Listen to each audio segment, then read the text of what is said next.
আল্লাহ নবী হাদিস শরীফে বলেন, দুইজন ফেরেশতা ওই কবরের সাথে সাথে চলে আসে।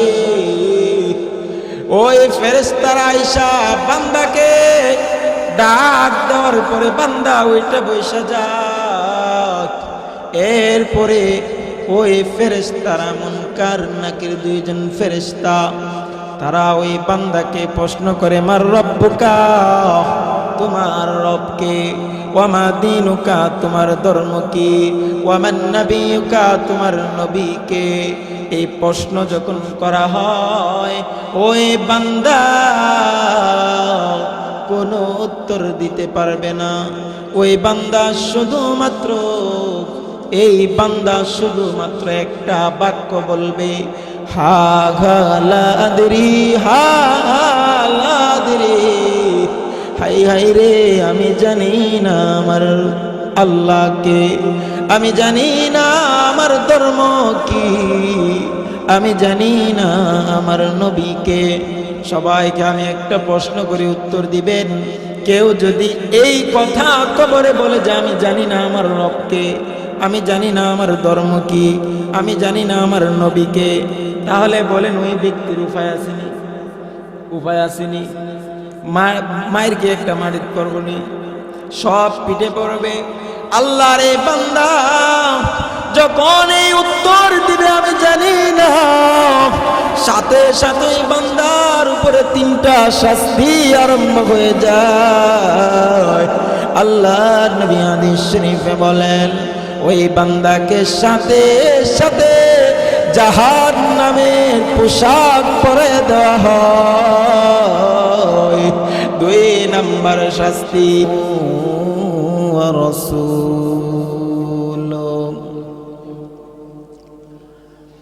أما بعد فقد قال الله تعالى في كلامه المجيد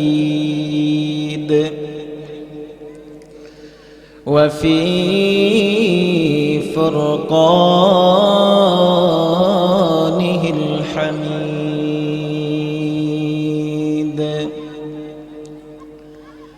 أعوذ بالله من الشيطان الرجيم.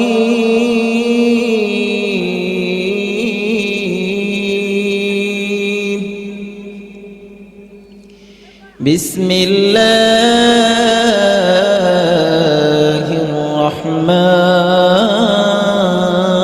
الرحمن الرحيم. كل نفس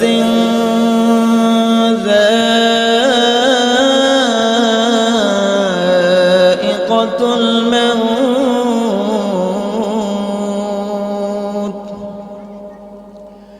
وإنما توفون أجوركم يوم القيامة فمن زحزح عن النار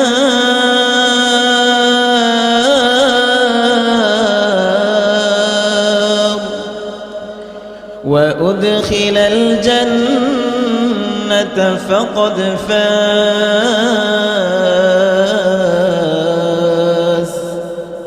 وما الحياة الدنيا إلا متاع الغرور.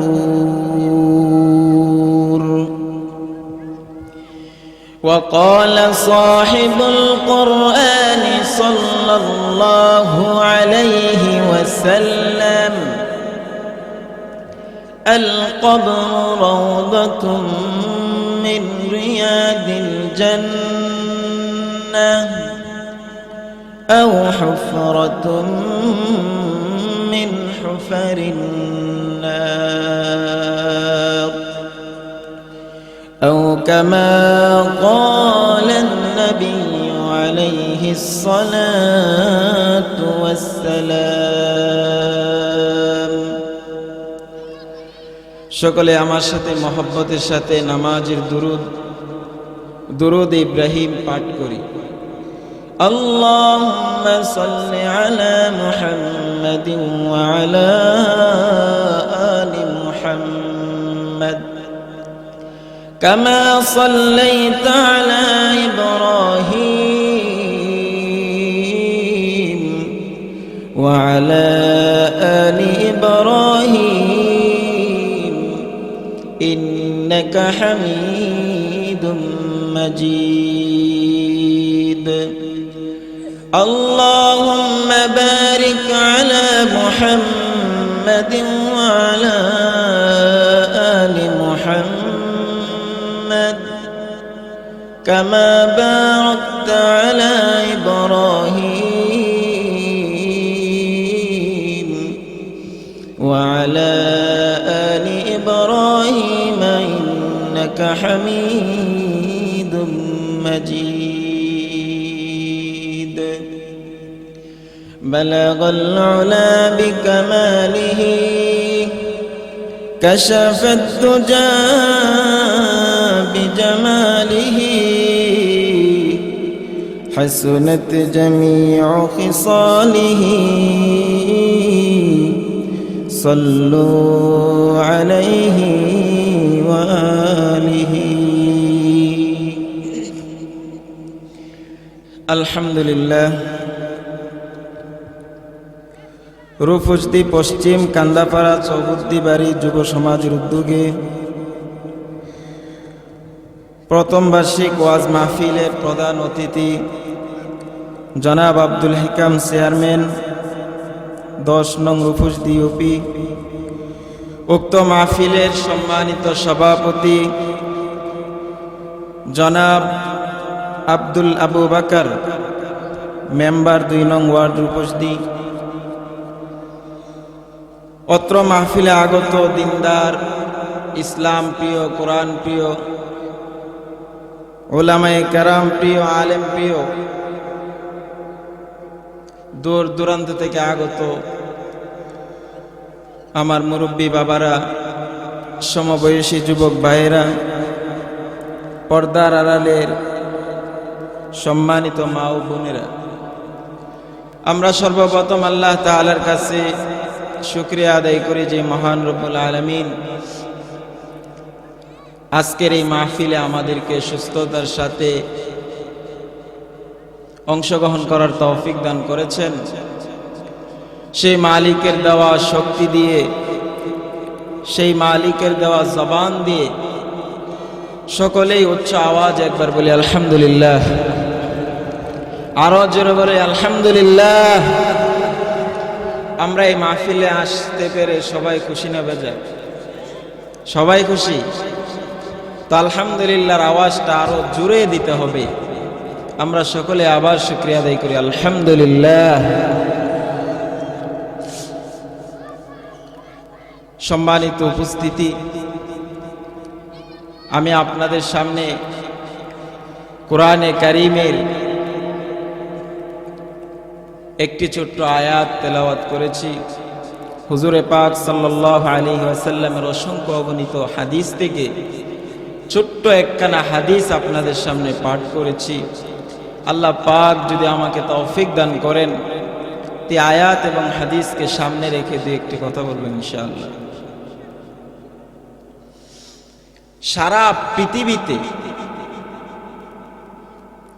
সমগ্র পৃথিবীতে যত জিনিস আছে, যত জিনিস হইতে পারে, প্রত্যেকটা জিনিসের ক্ষেত্রেই দেখবেন যে মানুষের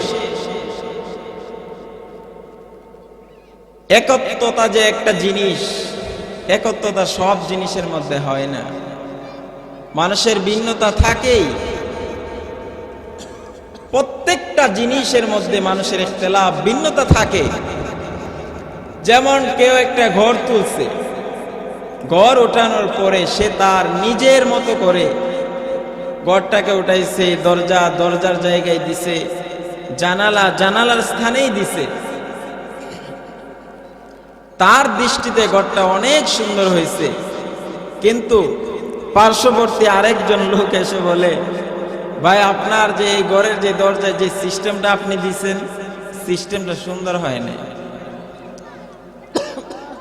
জানালা যে আপনি দিছেন, ওই জানালার ডিজাইনটা এত একটা সুন্দর হয় নাই। এইভাবে না দিয়ে যদি আপনি ওইভাবে দিতেন তাহলে ঘরটা আরো সুন্দর লাগতো। এরকম আছে না নাই? সবাই বলেন আছে না নাই? কিন্তু সারা পৃথিবীতে যত মানুষ আছে, মানুষ বলতে যত শ্রেণীর হইতে পারে, হিন্দু হোক, খ্রিস্টান হোক, মুসলমান হোক, ইহুদি হোক, যেই ধর্মের আর যেই বর্ণেরই হোক না কেন, সমস্ত মানুষ একটা জিনিসের মধ্যে একমত। একটা জিনিসের মধ্যে সকলেই একমত পোষণ করে। সেই জিনিসটা কি জানেন? সেই জিনিসটা হলো মানুষের মরণ। সেই জিনিসটা কি?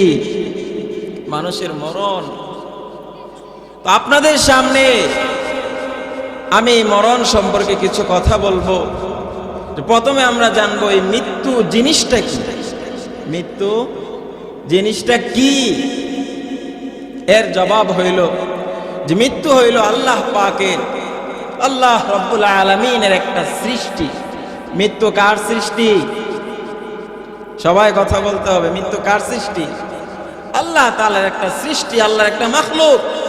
যে একটা মানুষের, একটা প্রাণীর যখন তার হায়াত শেষ হয়ে যায়, তার চলে যাওয়ার সময় যখন গণে আসে, তখন আল্লাহ পাক ওই মানুষটার কাছে আল্লাহর এই সৃষ্টিটাকে পাঠিয়ে দেন ফেরেশতা আজরাইল আলাইহিস সালামের মাধ্যমে।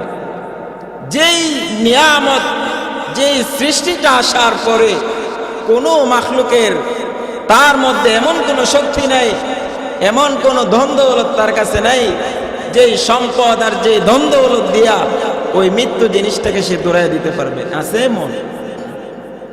তাহলে আমরা বুঝলাম যে মৃত্যু হইল আল্লাহ পাকের একটা সৃষ্টি। মৃত্যু কি? আল্লাহ পাকের একটা সৃষ্টি। দুই নাম্বার কথা, যে মৃত্যু কার হবে। দুই নাম্বার কথা কি? মৃত্যু কার হবে? আল্লাহ রাব্বুল আলামিন এই প্রশ্নের জবাবে কোরআনের কয়েকটা জায়গায় উত্তর দিয়েছেন। আল্লাহ রাব্বুল আলামিন বলেন কুল্লু নাফসিন যায়িকাতুল মাউত। সবাই পারেন না একটা? কুল্লু নাফসিন যায়িকাতুল মাউত। প্রত্যেকটা প্রাণীকেই মৃত্যুর স্বাদ কি করতে হবে? গ্রহণ করতে হবে। আল্লাহ তাআলা এখানে কুল্লু নাফসিন ব্যবহার করেছেন। প্রত্যেকটা প্রাণীকেই মৃত্যুবরণ করতে হবে। আল্লাহ তাআলা এখানে ভাগ করেন নাই যে মুসলমান যারা তারাই শুধু মরবে, নামাজি যারা তারাই শুধু মরবে, ইমানদার যারা তারাই শুধু মরবে, দিনদার যারা তারাই শুধু মরবে, মানুষের সাথে সৎ ব্যবহার যারা করে তারাই শুধু মরবে। এমন কি আল্লাহ পাক ভাগ করে বলছেন? কথা বলেন না কেন? আল্লাহ কি বলছেন? কুল্লু নাফসিন যায়িকাতুল মাউত। প্রত্যেকটা প্রাণীকেই মৃত্যুর স্বাদ কি করতে হবে? গ্রহণ করতে হবে। এই প্রত্যেকটা প্রাণী বলতে আল্লাহ পাক বুঝাইছেন এই নফস নামক জিনিসটা, এই প্রাণ নামক জিনিসটা যার মধ্যে পাওয়া যাবে তাকে একদিন না একদিন মৃত্যুবরণ করতে হবে। ওই মানুষটা মানুষ, ওলি হোক, আল্লাহর নবী হোক, ফেরেশতা হোক, গাউস হোক, শিশু হোক, কিশোর হোক, বৃদ্ধ হোক, যুবক হোক, পুরুষ হোক, মহিলা হোক, যেই হোক না কেন, আল্লাহ তাআলার সৃষ্টি মৃত্যুর মুহূর্তটা যখন তার কাছে চলে আসবে, মৃত্যুর সময় যখন গড়ে আসবে, আল্লাহ পাকের হুকুমে হযরতে আজরাইল আলাইহিস সালাম তার সামনে এসে তার জানটা কবজ করে নিয়ে যাবে। তাহলে আমরা বুঝলাম যে মৃত্যু কার হবে? যার ভিতরে নফস আছে তারই কি হবে? মৃত্যু হবে। যার ভিতরে প্রাণ আছে তারই কি হবে? মৃত্যু হবে। আল্লাহ রাসূল সাল্লাল্লাহু আলাইহি সাল্লাম হাদিস শরীফে এভাবেও বলছেন যে নবীদের মৃত্যু হয়ে গেছে, এক সময় মানুষদের মৃত্যু শেষ হয়ে যাবে, ফেরেশতাদের মৃত্যু শুরু হবে, হযরত জিবরাইলের মৃত্যু হবে, মিকাইলের মৃত্যু হবে, ইসরাফিলের মৃত্যু হবে, মালাকুল মউত যিনি সমস্ত মাখলুকের জান কবজ করেন, ওই ফেরেশতার একদিন কি হয়ে যাবে? মৃত্যু হয়ে যাবে। এমনকি আল্লাহ রাসূল বলেন মৃত্যু যেই মাখলুকটা আল্লাহ পাক বানাইছেন, ওই মৃত্যুর একদিন কি হবে? মৃত্যু হয়ে যাবে। মৃত্যুর একদিন মৃত্যু হয়ে যাবে। কিভাবে হবে? রাসূল হাদিসে বলেন জান্নাতবাসীরা যখন জাহান্নামে যাবে, জাহান্নামবাসীরা যখন জাহান্নামে যাবে, তখন আল্লাহ পাক মৃত্যু জিনিসটাকে একটা ছাগলের আকৃতি দিবেন। কিসের আকৃতি দিবেন? একটা বকরির আকৃতি দিবেন। ওই বকরিটার মধ্যে আল্লাহ পাক মৃত্যু নামক জিনিসটা দিয়া দিবেন। আল্লাহ পাক জান্নাতবাসীদেরকে লক্ষ্য করে বলবেন, জান্নাতবাসী দেখো। জাহান্নামবাসীদেরকে লক্ষ্য করে বলবেন, জাহান্নামবাসী দেখো, তোমাদের সামনে আমি আল্লাহ আজকে এই মৃত্যু নামক জিনিসটাকে জবাই করে দিতেছি। আল্লাহ তাআলা সকলের সামনে, জান্নাত এবং জাহান্নামবাসীদের সামনে মৃত্যু নামক বকরিটাকে জবাই করে দিবেন।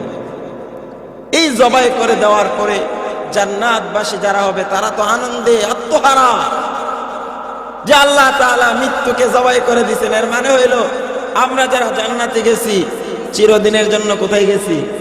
জান্নাতে চলে গেছি। আর জাহান্নামবাসী যারা হবে তারা শুধু কান্না করবে, কান্না করবে যে আল্লাহ আপনি এটা কি করলেন, মৃত্যুকে আজকে জবাই করে দিলেন। এর মানে হইল আমরা যারা জাহান্নামী হইছি সারা জিন্দেগীর জন্য, আবাদুল আবাদ খালিদিনা ফিহা আবাদা, সারা জিন্দেগীর জন্য জাহান্নামে থাকতে হবে আমাদের। তারা সেদিন বেহুশ হয়ে যাবে। তো আমরা দুইটা আলোচনা বুঝলাম। এক নম্বরে বলছি মৃত্যু কি জিনিস? মৃত্যু হলো আল্লাহর সৃষ্টি। মৃত্যু কি? আল্লাহর সৃষ্টি। দুই নাম্বার আমরা জানলাম মৃত্যু কার হবে, সেটার উত্তরে আল্লাহ বলেন কুল্লু নাফসিন যায়িকাতুল মাউত, প্রত্যেকটা প্রাণীরই একদিন কি হবে? মৃত্যু হয়ে যাবে। এবার আসেন তিন নাম্বার আলোচনায় আমরা যাই। আল্লাহ তাআলা আমাদের সকলকেই মৃত্যু দিবেন, বিশ্বাস করি তো? সবাই বিশ্বাস করে হাত তুলেন। সবাইকে মরতে হবে, একদিন মরতে হবে, সবাইকে মৃত্যুবরণ করতে হবে। বিশ্বাস করেন আর না করেন, মৃত্যু একদিন হবে। আল্লাহ তাআলার কোরআনের আয়াত কোনোদিন মিথ্যা কথা বলে না। যালিকাল কিতাবু লা রাইবা ফীহ, আল্লাহ বলেন কোরআন হইল এমন একটা কিতাব যেই কিতাবে সন্দেহের লেশ মাত্র নাই। সন্দেহ আছে কোরআনে? কেউ যদি এটা বিশ্বাস করে যে কোরআনের মধ্যে ভুল আছে, আমি কলম নিয়ে কোরআনের ভুলগুলা সংশোধন করে দেই, ঈমান থাকবে? কথা বলেন, ঈমান থাকবে? সাথে সাথে সে বেঈমান হয়ে যাবে। তো আল্লাহ তাআলা কোরআনে কারিমে বলছেন সবাইকে মৃত্যুবরণ করতে হবে। এখন একজন নেককার বান্দা, আরেকজন হলো বদকার বান্দা। নেককার বান্দার মৃত্যুটা যেরকম হবে, বদকার বান্দার মৃত্যুটা এরকম হবে না।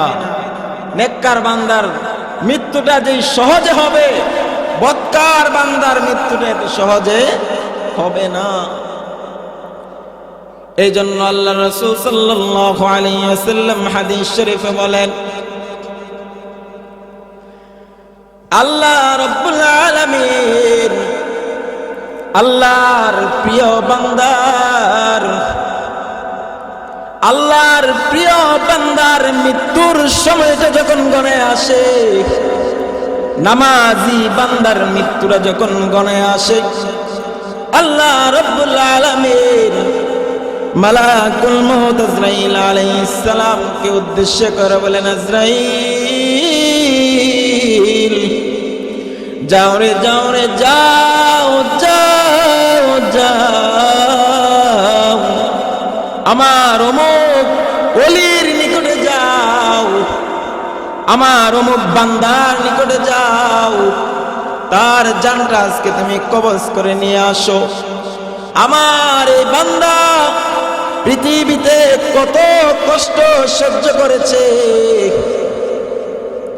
শীতের দিন ফজরের সময় নামাজ পড়ার জন্য ঘুম থেকে জেগে ঠান্ডা পানি দিয়ে ওযু করার পরে মসজিদে রওনা হয়ে নামাজ পড়ছে। আমার এই বান্দা কষ্ট হইলেও সুদের একটা টাকা আছে পকেটে ভরে নাই। আমার এই বান্দা ঘুষের সাথে লিপ্ত হয় নাই।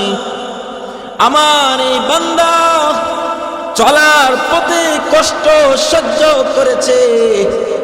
যাও আজরাইল যাও, আমার অমুক বান্দার নিকটে তার জানটা কবজ করে নিয়ে আসো। আল্লাহ রাব্বুল আলামিনের আদেশ পাওয়ার পরে মালাকুল মউত আজরাইল আলাইহিস সালাম 500 জন ফেরেশতা নিয়ে এই দুনিয়াতে আগমন করেন। আল্লাহর ওই খাস বান্দার কাছে আয়েশা আজরাইল আলাইহিস সালাম তার মাথার নিকটে বসে যায়, আর 500 জন ফেরেশতা ওই বান্দার চতুর্দিকে ঘেরায় দাঁড়ায় যায়। চতুর্দিকে ঘেরায় যাওয়ার পরে আল্লাহর এই ফেরেশতারা এই বান্দাটাকে, নামাজি বান্দাটাকে সান্ত্বনার বাণী শোনায়, সান্ত্বনার বাণী শোনায়। আজরাইল আলাইহিস সালাম ওই বান্দার চোখের সামনে জান্নাতের লাভ করে দেয়, জান্নাতের নাজ নিয়ামত তার সামনে তুলে ধরেন। ওই বান্দা জান্নাতের নাজ নিয়ামত দেখে আবার ফেরেশতা আজরাইল তার সামনে জান্নাতের হুর গিলমানের ছবি দেখা দেয়। ওই বান্দা হুর গিলমানদেরকে দেখা, জান্নাতের নাজ নিয়ামত দেখে সে পাগল হয়ে যায়। তাড়াতাড়ি কেন আমার জানটা কবজ করা হয় না? সুবহানাল্লাহ জোরে বলেন, আরো জোরে জোরে বলেন সুবহানাল্লাহ। আল্লাহর এই বান্দা চতুর্দিক দিকে যে ফেরেশতারা দাঁড়ায় রয়েছে, ওই ফেরেশতারা ওই বান্দাকে সান্ত্বনা দেয়। ইন্নাল্লাযীনা ক্বালু রাব্বুনাল্লাহ, যারা বলে আমাদের রব আল্লাহ, সকলে চিৎকার দিয়ে বলেন আমাদের রবকে, আরো জোরে জোরে বলেন আমাদের রবকে। রিজিক দাতাকে, হায়াতের মালিককে, মৌতের মালিককে, সুস্থতার মালিককে, অসুস্থতার মালিককে, এক কথায় সব কিছুর মালিককে। আরো জোরে বলেন কে? এই কথাটাই আল্লাহ বলেন, যারা বলে আমাদের রব আল্লাহ সুম্মাস্তাকামু, এই কথার উপরে মৃত্যু পর্যন্ত কায়েম থাকে, তাতানাজ্জালু আলাইহিমুল মালাইকা, মৃত্যুর সময় তাদের সামনে ফেরেশতারা আসে। আল্লাহ তাখাফু ওয়ালা তাহজানু, ফেরেশতারা তাকে উদ্দেশ্য করে বলে, বান্দারে আজকে তোমার ভয় নাই, ভয় নাই। মৃত্যুর যে যন্ত্রণা, এই যন্ত্রণা আজকে তোমার হবে না। মরার পরে যখন তুমি কবর জগতে যাইবা, ওই কবর জগতেও আমরা ফেরেশতারা তোমার সাথে, কোনো ভয় নাই। ওয়াবশিরু বিল জান্নাতিল্লাতী কুনতুম তুআদুন, এবং ওই ফেরেশতারা ওই বান্দাকে জান্নাতের সুসংবাদ দেয়। দেখো রে বান্দা, দেখো এই যে জান্নাত দেখা যায়, মৃত্যু হইতে দেরি হবে, আল্লাহর তৈরি এই জান্নাতে যাইতে তোমার দেরি হবে না। এইভাবে ফেরেশতারা ওই বান্দাকে সান্ত্বনা দেয়। সান্ত্বনা দিতে দিতে ওই আল্লাহর বান্দা জান্নাতের নাজ নিয়ামত দেখে অন্যদিকে ফেরেশতারা তাকে সান্ত্বনা দেয়। এই অবস্থার প্রেক্ষিতে তার জানটা ছটফট করে। একটা খাঁচার ভিতরে যদি একটা পাখিকে আটকায় রাখা হয়, ওই পাখিটা খাঁচা থেকে বের হওয়ার জন্য ছটফট করেনি? কথা বলেন না কেন? ছটফট করেনি। ওই পাখিটা যেরকম খাঁচা থেকে বের হওয়ার জন্য ছটফট করে, আল্লাহর রাসূল হাদিসে বলেন, আল্লাহর ওই নেককার বান্দা এই দুনিয়া থেকে যাওয়ার জন্য এইভাবে ছটফট করে। জোরে বলেন সুবহানাল্লাহ। আল্লাহর ফেরেশতা আজরাইল আলাইহিস সালাম ওই বান্দাকে অবস্থায় রেখা তার জানটাকে এমন ভাবে কবজ করে নেন, ওই বান্দা টেরও পায় না। কেমন টের পায় না? রাসূল হাদিসে উদাহরণ দিছেন, যদি একটা আটার খামিরের ভিতরে একটা চুল থাকে, ওই চুলটাকে বের করতে কষ্ট হয়নি? কথা বলেন না কেন? কষ্ট হয় না সহজে বের হয়ে আসে? সহজে বের হয়ে যায়। আল্লাহর রাসূল বলেন, আল্লাহর নেককার বান্দা যারা, নামাজি বান্দা যারা, দিনদার লোক যারা, তাদের মৃত্যুর সময়টা এরকম হয় যে আজরাইল আলাইহিস সালাম কোন দিকে তার জানটা কবজ করে নিয়ে গেছে সেই বান্দার ঠারও পায় না। সবাই বলেন সুবহানাল্লাহ। এই হলো নেককার বান্দা। নেককার একজন বান্দার জান কবজ করার চিত্র সহজ, কঠিন নয়। ওই যে ফেরেশতারা বলছিলেন আল্লাহ তাখাফু, মৃত্যুর সময় যে মরণের যে একটা চাপ আছে, ওই চাপ তোমার অনুভব হবে, এটা তুমি কল্পনাও করিও না। আল্লাহর আদেশে মালাকুল মউত আজরাইল আলাইহিস সালাম তোমার জানটাকে এমন সহজভাবে কবজ করে নেবেন যে তুমি টেরও পাবে না। এই হলো একজন নেককার বান্দার জান কবজের চিত্র। অন্যদিকে যদি ওই মুমূর্ষু ব্যক্তিটা, সাকরাতে পতিত ব্যক্তিটা একটা বেনামাজি হয়, তার জানটা কিভাবে কবজ করা হবে? 3 নম্বর আলোচনা শেষ, 4 নম্বর আলোচনা শুরু। যে 4 নম্বর আলোচনা হলো বদকার ব্যক্তির জানটাকে কিভাবে কবজ করা হবে।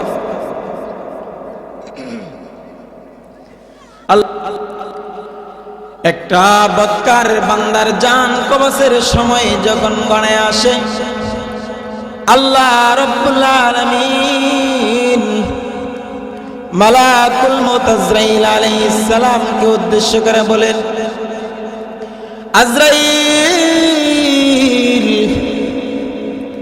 যাও রে যাও রে যাও, আমার অমুক দুশমনের নিকটে যাও। আল্লাহ কি বলবেন? বন্ধু বলবেন না দুশমন বলবেন? চিন্তা করে দেখেন, আল্লাহ পাকের ডাকের মধ্যে ব্যবধান হয়ে যায়। নেককার হইলে আল্লাহর দোস্ত বলছে আমার ওলি, আমার বন্ধুর কাছে যাও। কিন্তু যখন এই আল্লাহর এই বান্দাটা বদকার হইছে, বেনামাজি হইছে, তার জান কবজ করার জন্য আল্লাহ হুকুম দেন যে আমার দুশমনটার নিকটে যা, তাড়াতাড়ি যা, তার জানটা তাড়াতাড়ি কবজ করে নিয়ে আয়। ওই বান্দারে যে কত নিয়ামত আমি আল্লাহ দিছি, খাওয়ার নিয়ামত দিছি, পরনের নিয়ামত দিছি, থাকার ব্যবস্থা করছি, শক্তি দিছি শরীরে, সব কিছু আমি আল্লাহ দিছি। সব কিছু দেওয়ার পরেও আমি আল্লাহর হুকুম সে মানে নাই। 5 ওয়াক্ত নামাজ নিয়মিত পড়ে নাই, সুদের সাথে লিপ্ত ছিল, ঘুষের সাথে লিপ্ত ছিল, মানুষের হক সে লঙ্ঘন করছে, হক মেরে খাইছে, মানুষের উপরে অত্যাচার করছে। এক কথায় সব অন্যায় যত কাজ আছে সব কাজে সে লিপ্ত ছিল। ওই ব্যক্তিটার জান যখন কবজ করা হয়, কত কঠিন ভাবে কবজ করা হয়, এই চিত্রটা আল্লাহর রাসূল সাল্লাল্লাহু আলাইহি সাল্লাম হাদিস শরীফে এভাবে উল্লেখ করছেন। হুজুর পাক সাল্লাল্লাহু আলাইহি ওয়াসাল্লাম বলেন, আল্লাহর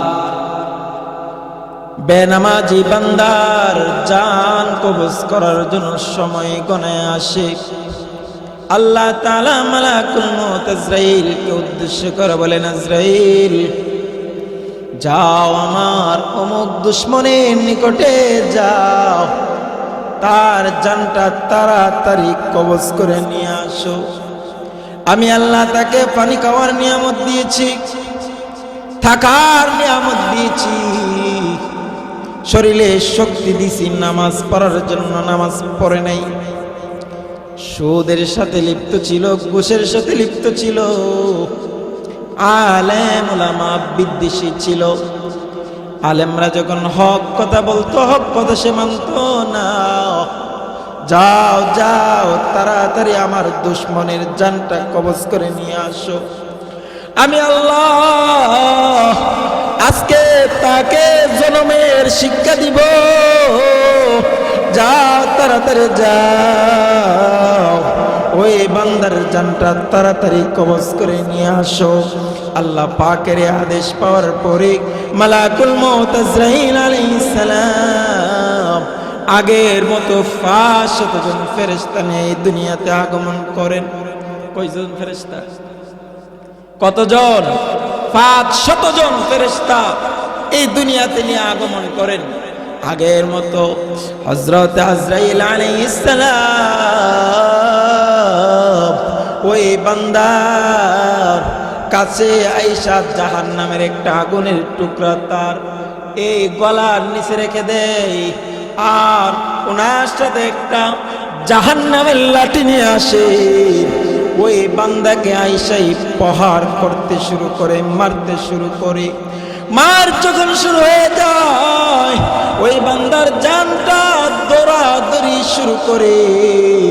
ওই বান্দার জানটা একবার বুক থেকে কোমরে চলে যায়, কোমরে যখন আঘাত করে হাঁটুতে চলে যায়, হাঁটুতে যখন আঘাত করে আরো নিচে চলে যায়। এইভাবে বান্দার জানটা যখন দৌড়াদৌড়ি শুরু হয়ে যায়, আল্লাহর ফেরেশতা মালাকুল মউত আজরাইল আলাইহিস সালাম হঠাৎ করে এমন জোরে এই বান্দার জানটা টান দিয়ে বের করে নিয়ে যায়। আল্লাহর নবী হাদিস শরীফে উদাহরণ দিয়ে বলেন, একটা জীবিত বকরিকে যদি উল্টায়া পাটা উপরে দিয়া মাথাটা নিচে দিয়া জীবিত অবস্থায় তার চামড়াটা ছিলে ফেলা হয়, কেমন কষ্ট হবে, কেমন কষ্ট হবে। আল্লাহর রাসূল বলেন, ওই জীবিত বকরিটার যেই পরিমাণ কষ্ট হবে, এর চাইতে হাজার কোটি কোটি গুণ বেশি কষ্ট দিয়া মালাকুল মউত আজরাইল ওই বান্দার জানটা কবজ করে নিয়ে যায়। জোরে বলেন নাউজুবিল্লাহ, আরো জোরে বলেন নাউজুবিল্লাহ। আমরা কি এমন মৃত্যু চাই? এমন মৃত্যু চাই কেউ? শুধু এতটুকুই শেষ না বাবা,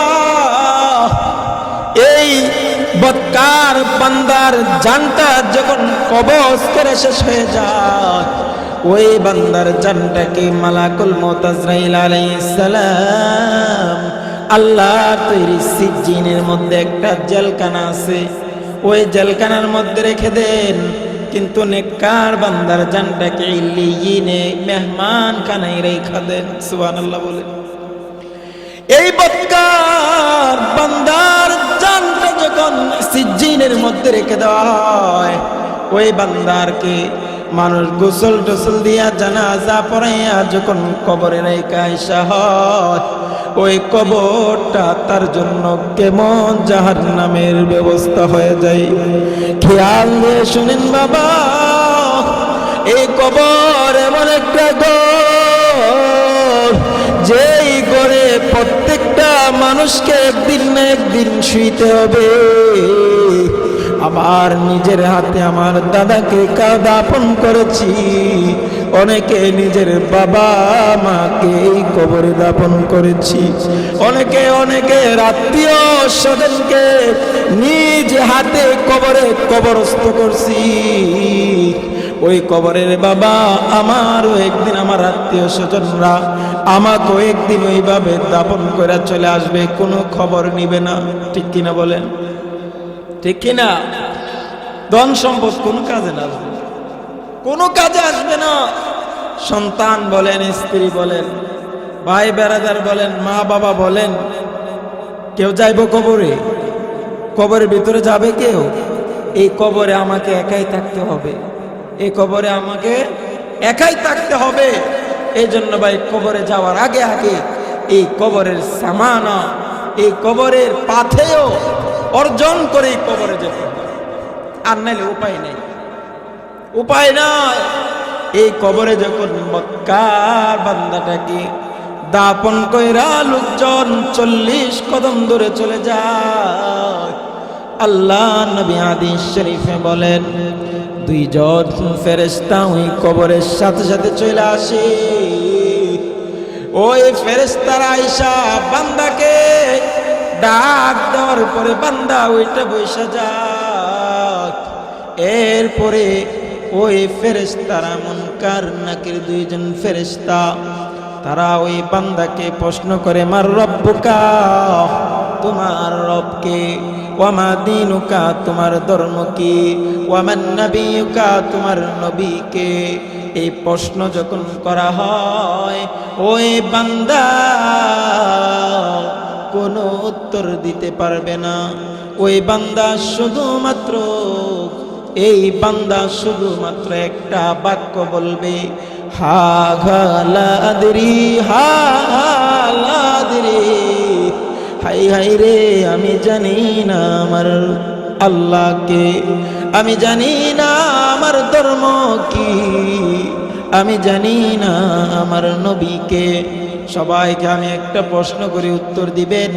কেউ যদি এই কথা কবরে বলে যে আমি জানি না আমার রবকে, আমি জানি না আমার ধর্ম কি, আমি জানি না আমার নবীকে, তাহলে বলেন ওই ব্যক্তির উপায় আসেনি? উপায় আসেনি? মায়ের কি একটা মাটির করবনি, সব পিঠে পড়বে। আল্লাহর এই বান্দা যখন এই উত্তর দিবে আমি জানি না, সাথে সাথে বান্দার উপরে 3টা শাস্তি আরম্ভ হয়ে যায়।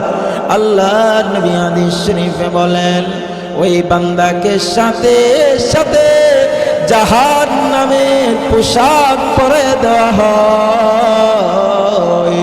2 নাম্বার শাস্তি, 2 পাশের মাটি তাকে এমন জোরে চাপ মারে, রাসূল হাদিসে এইভাবে দেখাইছেন, এক পাশের হাড়গুলো আরেক পাশে এইভাবে ঢুকে যাবে। 3 নাম্বার শাস্তি কবরে আল্লাহ রাব্বুল আলামিন একটা বিষধর সাপ এই কবরে পাঠিয়ে দিবে। ওই সাপটা কেমন বিষাক্ত হবে, আল্লাহ রাসূল হাদিসে বলেন, ওই সাপটা যদি দুনিয়ার জমিনে একটু শ্বাস নিক্ষেপ করতো, একটু শ্বাস, তাহলে এই পৃথিবীতে যত গাছপালা আছে, তরলতা আছে, সব কিছু পুড়ে ছাই হয়ে যাইত। এবার চিন্তা করে দেখেন, ওই সাপটা ওই যে বান্দাটাকে কিয়ামত পর্যন্ত দংশন করবে, তার কেমন কষ্ট হবে। এই সাপের কামড় সহ্য করতে পারবো না আমরা? পারবো কেউ? কেমন বিষধর সাপ। আল্লাহ রাসূল বলেন, বেনামাজি হয়ে গেলে এই কবরে তোমার কপালে এমন একটা সাপ মিলবে, যে সাপটা ফজর থেকে জোহর পর্যন্ত, জোহরের নামাজ না পড়ার কারণে আসর পর্যন্ত, আসর না পড়ার কারণে মাগরিব পর্যন্ত, মাগরিবের নামাজ না পড়ার কারণে এশা পর্যন্ত, এশার নামাজ না পড়ার কারণে আবার ফজর পর্যন্ত ওই সাপটা দংশন করতে থাকবে। এক কথায় কিয়ামত পর্যন্ত ওই বান্দাটাকে ওই সাপটা দংশন করতেই থাকবে। জোরে বলেন নাউজুবিল্লাহ। এই কবর এমন একটা ঘর, জান্নাতের সার্টিফিকেট প্রাপ্ত সাহাবী উসমান রাদিয়াল্লাহু তাআলা যখন এই কবরের ফাঁস দিয়া হাইটা যাইতেন, উনি এমন কাঁদতে কাঁদতে ওনার দাড়ি মুবারক উনি ভিজিয়ে ফেলতেন। সাহাবীরা জিজ্ঞেস করছে, ইয়া আমিরুল মুমিনিন, জাহান্নামের আলোচনা যখন আপনার সামনে করা হয়, আপনি তো এত কাঁদেন না, কবরের কাছে গেলে যে এরকম আপনি কাঁদেন। হযরত উসমান রাদিয়াল্লাহু তাআলা উত্তর দিলেন, আখিরাতে যতগুলা ঘাটি পাড়ি দিয়া মানুষকে জান্নাত অথবা জাহান্নামে যেতে হবে, এর মধ্যে প্রথম ঘাটিটা হইল এই কবর। প্রথম ঘাটি কি? কবর। এই কবরটা যদি, এই কবরে যদি কেউ সহজে পাড়ি দিয়া চলে যেতে পারে, তাহলে উসমান রাদিয়াল্লাহু তাআলা বলতেছেন যে আশা করা যায় বাকি ঘাটিগুলো তার জন্য সহজ হবে কিনা। এই কবরে যদি কেউ আটকে যায়, তাহলে সামনের যত ঘাটি আছে কোনো ঘাটির মধ্যে সেই মাপ পাবে না, সব ঘাটিতেই সেই ধরা খেয়ে যাবে। এইভাবে রে ভাবা, এই কবরটা এমন ভয়ঙ্কর ঘর, এই ঘরে আমাদের সকলকে যেতে হবে। এই ঘরে যদি আমরা ভালো আমল নিয়ে যাই তাহলে এই ঘরটা আমার জন্য জান্নাতের বাগান হবে। আর এই কবরে যদি আমি বদ আমল নিয়ে যাই, বেনামাজি হইয়া, সুদখোর হইয়া, ঘুষখোর হইয়া এই কবরে যাই, তাহলে এই কবরটা কিন্তু আমার জন্য জাহান্নামের গর্ত হয়ে যাবে।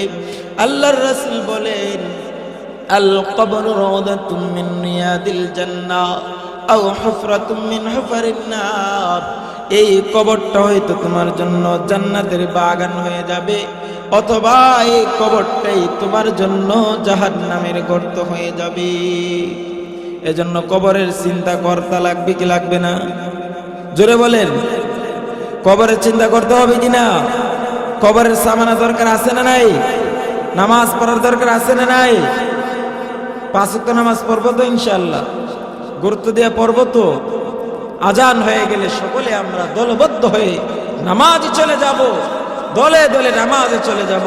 আল্লাহ রাসূল বলেন, সংক্ষেপে আমার বয়ান শেষ করে দিতেছি, যে এই 5 ওয়াক্ত নামাজ যদি কেউ গুরুত্ব দিয়ে পড়ে, আমি 1 মিনিটে 5টা পুরস্কারের কথা বলতেছি, যে আল্লাহ তাআলা 5 ওয়াক্ত নামাজ গুরুত্ব দিয়ে পড়লে তাকে 5টা পুরস্কার দিবেন। কয়টা পুরস্কার? আরো জোরে বলেন, কয়টা? 5টা। 1 নাম্বার, দুনিয়াতে আল্লাহ তাআলা তার রিজিকের অভাব দূর করে দিবেন, সুবহানাল্লাহ বলেন। 2 নাম্বার, কবরের আযাব মাফ করে দিবেন। 3 নাম্বার, হাসরের মাঠে আমলনামা ডান হাতে দিবেন। 4 নাম্বার, ফুল সিরাত বিদ্যুৎ গতিতে আল্লাহ পাক পার করে দিবেন। 5 নাম্বার পুরস্কার, আল্লাহর রাসূল হাদিসে বলেন, ওয়ায়াদখুলুল জান্নাতা বিগাইরি হিসাব, সে বিনা হিসাবে আল্লাহর তৈরি চির সুখের জায়গা জান্নাতে প্রবেশ করবে। ওরে মনে রে, ওরের খবর নিলি না রে,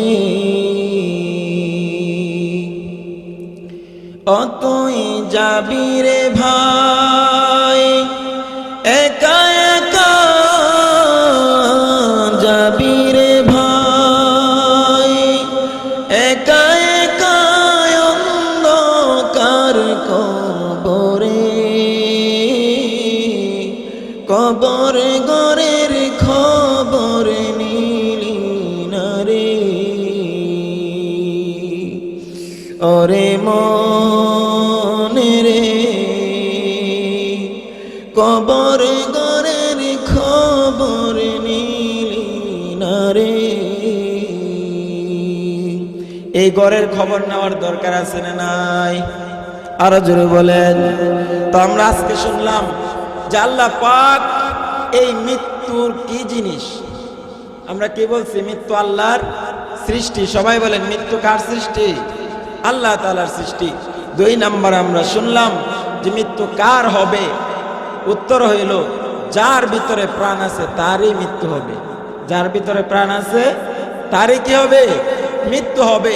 3 নাম্বার আলোচনা আমরা শুনলাম যে আল্লাহর নেককার বান্দাদের মৃত্যুটা কেমন হবে, সহজে হয়ে যাবে। 4 নাম্বার আলোচনা আমরা শুনলাম, যদি আল্লাহর বদকার বান্দা হয়, বেনামাজি হয়, তার মৃত্যুটা কেমন হবে, খুব কষ্ট হবে। 5 নাম্বার আলোচনা হইল যে এই কবর থেকে আমরা, কবরের শাস্তি থেকে কিভাবে আমরা বাঁচব। বাঁচার 1 নাম্বার ওষুধ হইল যে আমাদেরকে 5 ওয়াক্ত নামাজ নিয়মিত পড়তে হবে। কি পড়তে হবে? 5 ওয়াক্ত নামাজ নিয়মিত পড়তে হবে। পড়ব তো ইনশাআল্লাহ? সকলে নিয়ত করি ইনশাআল্লাহ আজ থেকে আর কোনোদিন 5 ওয়াক্ত নামাজ জামাত ছাড়া পড়ব না। পড়ব তো ইনশাআল্লাহ? সকলে নিয়ত করি। আল্লাহ তাআলা আমাদের সকলকে 5 ওয়াক্ত নামাজ নিয়মিত পড়ে কবরে যাওয়ার আগে আগে কবরের সামানা যেন আমরা নিয়ে কবরে ঘুমাইতে পারি। আল্লাহ তাআলা আমাদের সকলকে তৌফিক দান করুক। সকলে বলি আমিন। আরো জোরে বলি আমিন। ওয়া আখিরু দাওয়ানা আলহামদুলিল্লাহ।